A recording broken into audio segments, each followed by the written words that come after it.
Tak jo, vítejte na naší dnešní expedici.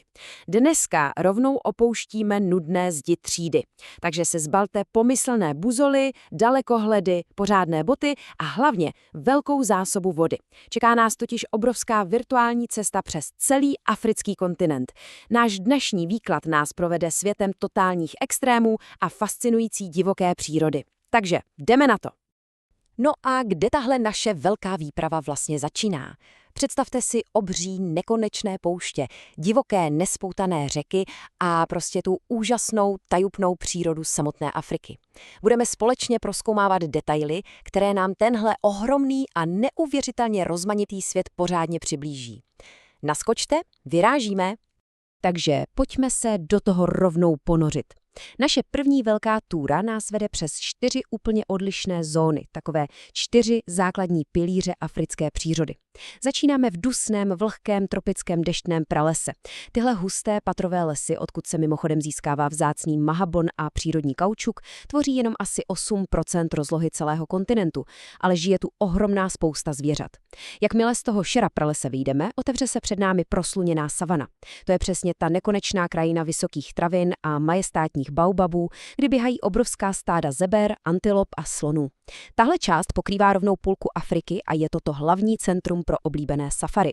Ale jak postupujeme dál na sever, zeleň mizí a my vstupujeme do suché polopouště jménem Sahel. Tam žijí nomádští pastevci, kteří se svými stády hledají něco k snědku mezi drsnými trnitými keři. No a nakonec nás pohltí pobrovská spalující Sahara. S celými 30% celkové plochy Afriky je to drsný svět nekonečného písku, kamení a slunce.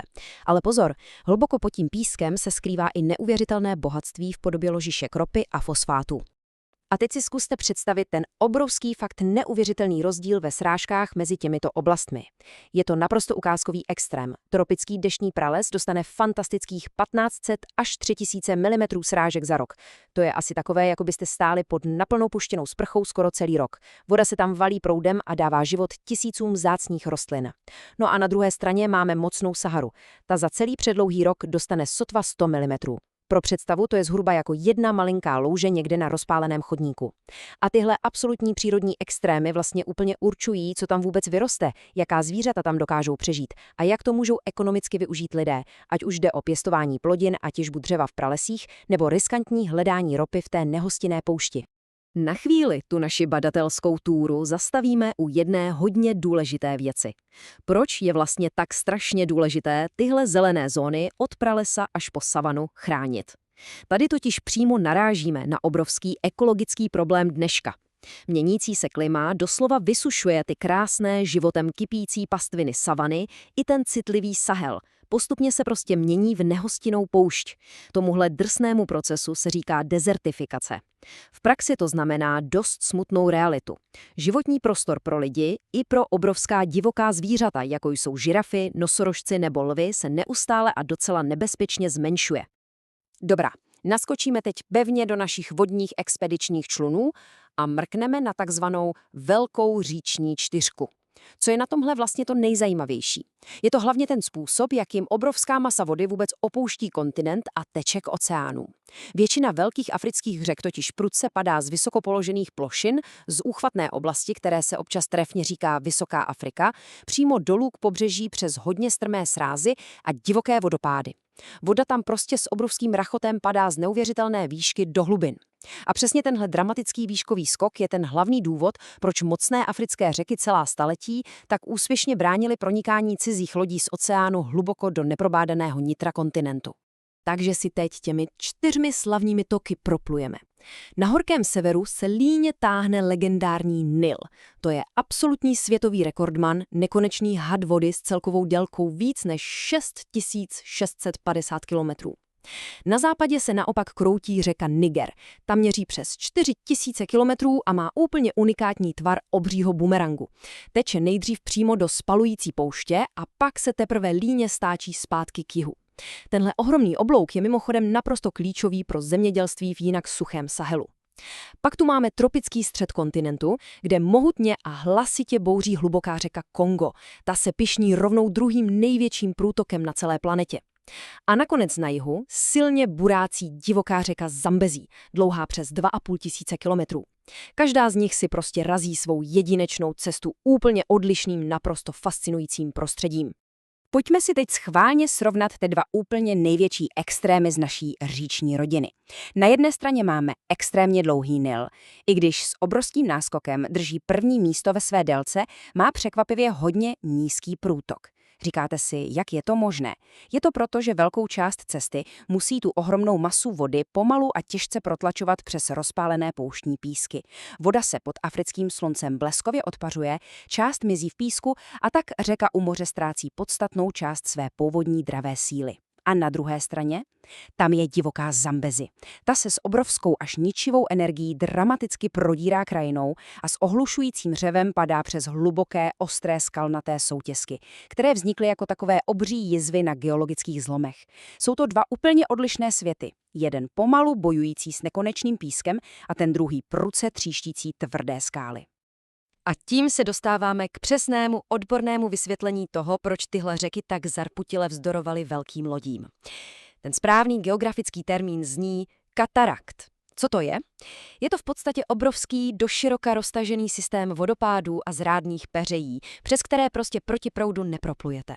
Představte si na chvíli ty odvážné historické objevitele.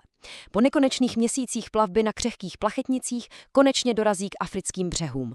Jsou plní naděje, chtějí okamžitě plout dál do neznámého vnitrozemí, ale najednou, bum, hned kousek za ústím řeky narazí na obrovskou stěnu padající vody. Přesně takhle tito legendární cestovatelé naráželi na přírodní bariéry. Třeba slavný doktor David Livingstone takhle na Kongu objevil Livingstoneovy vodopády, což jsou obří schody v řečišti, které odříznou vnitrozemí od moře. Nebo samozřejmě narazil na dechberoucí Viktoríny vodopády na řece Zambezi, kde se celá šířka mohutné řeky propadá do hluboké černé průrvy. Dál to po vodě tehdy prostě vůbec nešlo a těžké lodě musely zůstat stát u pobřeží. Tak a teď, naši milí badatelé, pojďme si ty naše čerstvě nabité znalosti trošku otestovat v rychlém závěrečném expedičním kvízu. Zkusíme si připomenout, co jsme se dneska naučili. První otázka je docela jednoduchá. Jak se jmenuje ten obrovský, prosluněný travnatý domov divokých zvěřat a tlustých baobabů, který zabírá rovnou celou polovinu afrického kontinentu a kam lidé z celého světa tak nadšeně jezdí na safari za slony a lvy? Už máte ten název bezpečně v hlavě? Plynule přecházíme k druhé výzvě. Zavzpomínejte na naši dnešní plavbu v expedičních člunech. Která vodní cesta, po které jsme cestovali, byla ta vůbec úplně nejdelší ze všech? Napovím, že měří neuvěřitelných 6650 kilometrů, je to absolutní světový rekordman a na severu se velice pomalu proplétá skrz horké a písečné pouštní oblasti. Víte jistě, jak se tahle slavná řeka jmenuje? A je to třetí, úplně poslední tajuplná výzva pro naše neúnavné průzkumníky. Jak se přesně, odborně, nazývají ty masivní přírodní bariéry a zrádné systémy peřejí, které jsme se před chvílkou naučili pojmenovat? Byly to historicky právě tyhle nepřekonatelné překážky, ohromující vodopády a obří vodní schody, které bránily lodím dávných mořeplavců dostat se z oceánu bezpečně hlouběji do afrického vnitrozemí. Vzpomínáte si? A tady už konečně máme kompletní výsledky našeho průzkumného kvízu. Pojďme si to shrnout. Správné odpovědi jsou za prvé sluncem zalitá savana, za druhé obrovská a nekonečně dlouhá řeka Nil a za třetí mocné burácející katarakty a vodopády. Skvělá a precizní práce pro všechny, kdo si tyhle důležité geografické pojmy dokázali bleskově vybavit. Obrovská gratulace k mimořádně úspěšnému dokončení naší interaktivní terénní výpravy.